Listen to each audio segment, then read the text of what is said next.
I'll be live in just about 2 minutes, 2.5 minutes. I'll be live. If you have a question, please put it in the comments on whatever platform you're watching. If you're watching live, I'll answer your question live.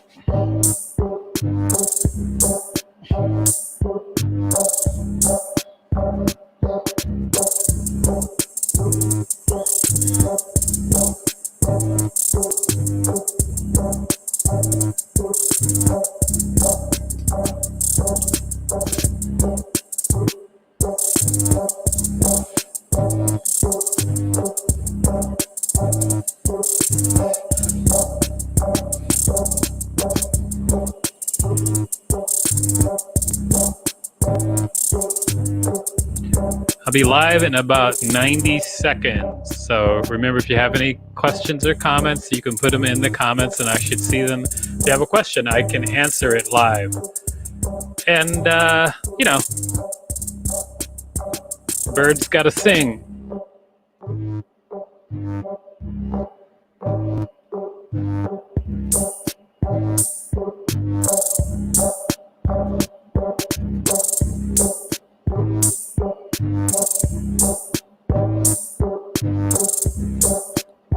It turns red.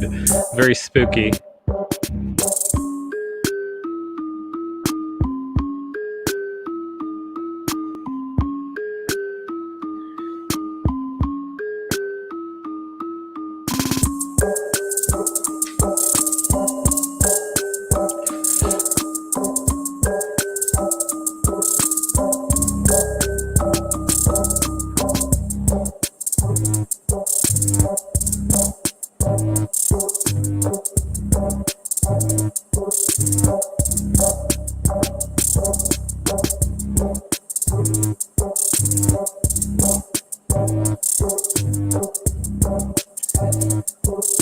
All right, I am about to go live, everybody.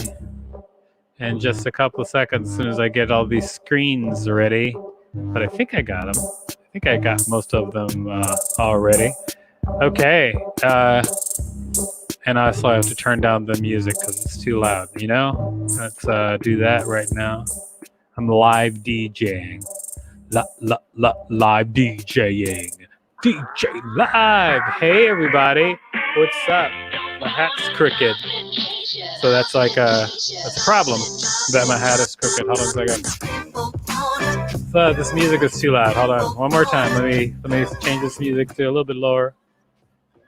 There we go. Nice and soft. Great. So, hey, everybody. If you're watching, I will answer questions of any kind. My name is Victor Varnado. I'm extremely happy today. I'm going to be talking about how I can become better as an artist because I really need to. First, I'll tell you why, and then I'll tell you like my plan. All right. And when I say artist, I'm actually talking visual artist in this case. I do other kinds of art. Like I'm a writer, I'm a filmmaker, blah, blah, blah. But this is specifically talking about I want to become a better artist, like being able to draw. Side note, something awesome happened, okay? I live in New York, and one of the things that happened today was I was rolling around looking for new headphones, and I went into one of those like cheesy electronics stores that always has crazy electronics. Then I found these headphones and these wood panel headphones, okay? They got wood panels on the side of them. And then I've never seen them before, so I was like, hey, can I listen to those? And so he plugged it in and I listened to it.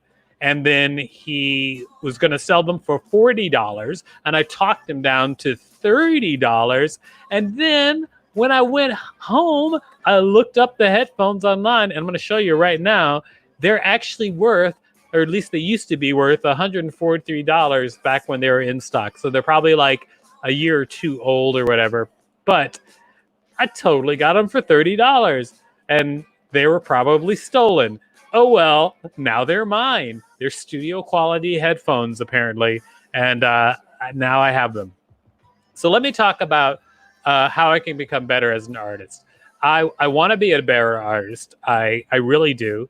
And I'll tell you why is because a couple of years ago, I got it in my head that I wanted to be a New Yorker cartoonist. And I submitted every day, not every day, every week, I'm sorry, but worked on it almost every day. And submitted over 100 or more cartoons before I actually got in the New Yorker. And then I sold a few cartoons to the New Yorker. But one of my cartoons went viral, and it was a daily cartoon. And the thing about the daily cartoons is you get less time to draw them because you pitch in the morning, and then during that then that day they will turn around to you and they'll say, hey, we want this cartoon. And then you have like 2 hours to finish the cartoon, which may seem like a lot if you don't draw cartoons, but if you do draw cartoons, it's not a lot. So I wanted to make this finished cartoon in 2 hours, and I couldn't do it. I finished it and I gave it to them, but it wasn't finished to my liking. So the cartoon goes viral. Like, millions of people see it. Like, Viola Davis shares it on Instagram. And the art, I hate it. I hate the art in the cartoon so much. I can't, and I need to become a better artist. I used to be a better artist when I was in high school.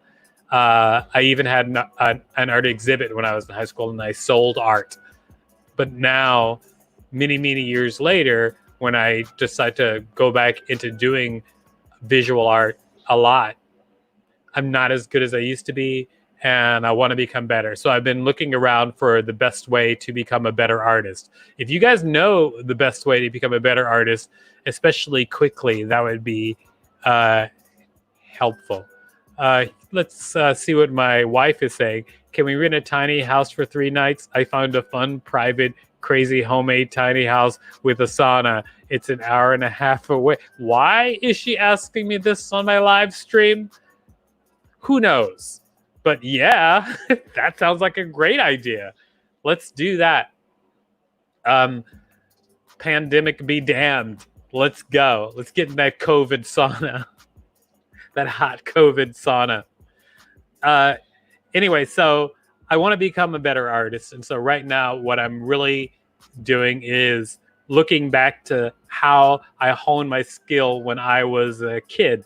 So when I was in high school, what I used to do is I used to follow one after another, day by day, the lessons inside art books. I would just collect art books and then just follow the lessons. And that's how I became a better artist. I remember I did everything in How to Draw Comics the Marvel Way, which I have a copy of right now. Hold on a second. Let me grab it.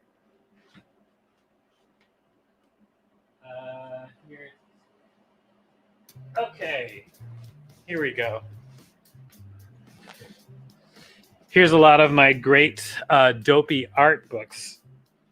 And actually, I'll show you what I have as far as like books I like to follow along with. I'm not a traditional artist. I'm kind of like, I like to draw cartoons and comic booky things. I also like to animate.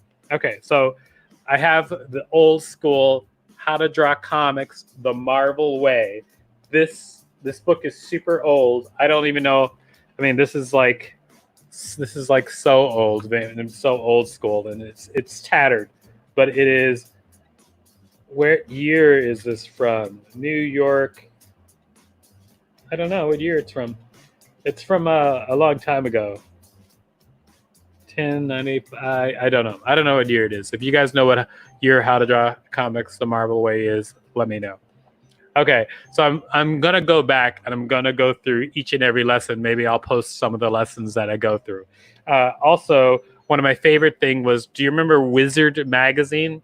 So Wizard magazine was a comic book magazine, and what they would do, obviously they cater to little 13-year-old boys. Look at this drawing.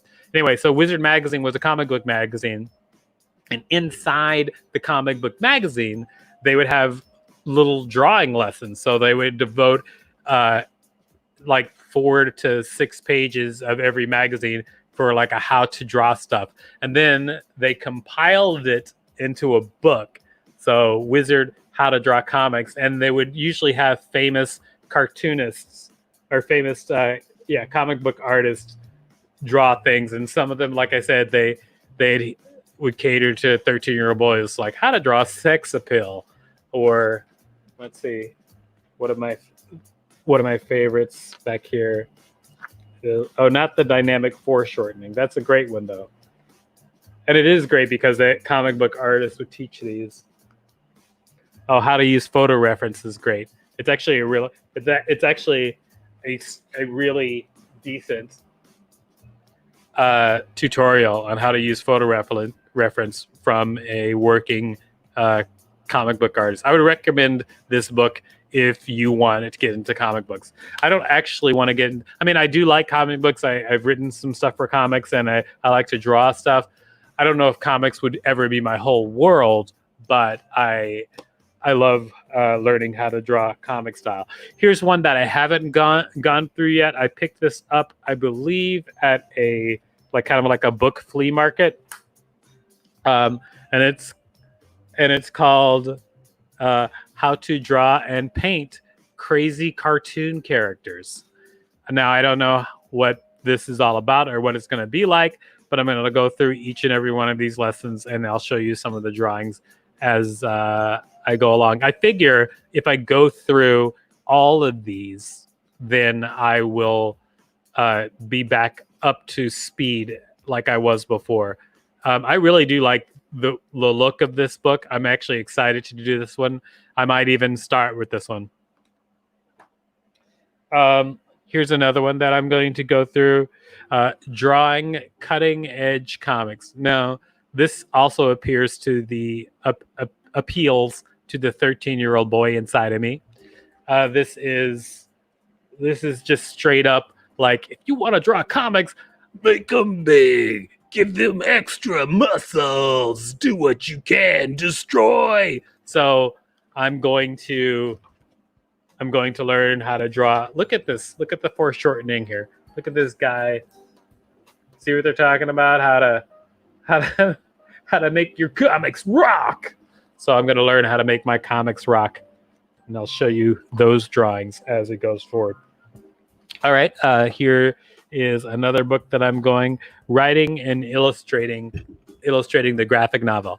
If I had unlimited time, I think what I would probably be doing is just making graphic novels in my spare time. I love graphic novels, and I love the writing that goes behind graphic novels. In fact, what I'm doing right now is I'm considering taking a lot of the weird ideas I've had for films and just making them into graphic novels, but not worrying about doing the art like superbly, but just doing it enough so you can tell the whole story, because I think it would be fun to just do that, because I have a lot of weird little stories that I wrote that would be fun to make into little graphic stories. Here's another one that I think I got at a flea market-ish place. It is Manga Techniques. And this one is really all about just drawing manga. And I'm probably going to go through this one. I'll probably go through this one second. I'll the books that I haven't gone through before, I'm going to go through those first, and then the ones that I have gone through. So first, I'm going to do the Wacky Zany Characters book. So how to draw and paint crazy cartoon characters. That's the one I'm going to do first, and then second, I'm going to do the manga one, and then this one I'm going to do because I'm going to keep doing. Oh, thanks, Andre. You guys, Andre Best, my surprise brother. Not everybody knows that whole story. I'll tell it another day. But what's up, surprise brother? How you doing? Anyway, so this is the Animator's Survival Kit. Anybody who's in animation knows what this book is. And a lot of people who are not in animation and just like art know what this book is. And I would guess that people who are just not even artists might know what this book is. Like when you talk about animation, this is one of those books that's almost like the Bible for animators. And so I'm I'm going to do a lot of the activities in this. This is probably something that I'm just going to do as I'm doing the other drawings. So hopefully through all of this, I will be an actual better artist. I used to be able to draw well and fast. Like I could like render characters really fast and be like, and be super happy about it. And now it takes me forever to draw because I haven't practiced as much as I should, but now I'm going to go back to practicing. Anyway, that's what I'm about right now. I did find this thing which I'm really interested in, which is 111 journaling prompts. Like someone made a post where they give you prompts to journal with. Since I do a lot of writing, I was interested in some journaling prompts. And one of the journaling prompts, the first one was, what is something that you are grateful for right now? I'm going to say these fly-ass headphones. I'm pretty grateful about these fly-ass headphones. I mean, that's not the thing I'm most grateful for, but since I just got them, they're pretty hot. They're pretty hot. Mooted says, very cool. What inspired you to draw cartoons? Your mama inspired me. I'm just kidding, Mooted. It wasn't your mother. I was inspired to draw cartoons probably because of comic books. Like I liked comic books so much and looked at comic books that I also loved animation. I was one of those kids, like back when I was growing up, they used to have like animation blocks every afternoon because it was only broadcast television. So they would have animation blocks, and they'd also have animation blocks every Saturday morning. So you get up Saturday morning and you would straight up grab your cereal. One time I was watching cartoons on Saturday morning at my dad's house. We didn't live in the very best neighborhood, but a mouse ran up my pants leg while I was watching cartoons, and I freaked the hell out, as you do when a mouse runs up your leg, right? Anyway, so I watched cartoons so much and was enamored with them. Pretty nice. Yeah, you're right. Surprise, brother. It's all nice. I was so enamored with them that's when I started to draw. So if anybody has any questions, now is a great time to ask. Otherwise, I'm going to wrap this up. I will say a big thank you to Leslie Ware, my wife, who mostly arranged everything in the background because she knows that I really didn't care that much. So she arranged everything to make it look nicer and more appealing. If not for her, it would just be like a mess. It would be like the inside of my head. So give a thumbs up to Leslie Ware. Follow her at Creative Cookie on all social media. Follow my wife. Follow my wife. And I guess that is it, ladies and gentlemen. Oh, my mom did send me to oil painting lessons in the summer. Oh, that's very nice. I've also done oil painting lessons, and I also painted with acrylic. I used to mix acrylic with this kind of like gloss so that it looked like oil but dried faster, because oil painting took forever, but then you could get that oil painting look with fast drying acrylics, which was pretty decent. I should do that again. We'll see as I make these things happen. Maybe we will do that again. Thanks a lot, everybody. I will see you later. I'm gonna try to keep up doing these every day. I hadn't done it for almost a week. My bad. I'll be back though. Thanks again, and let me know if you have any questions. I'm hitting the old goodbye button. Goodbye, goodbye, goodbye.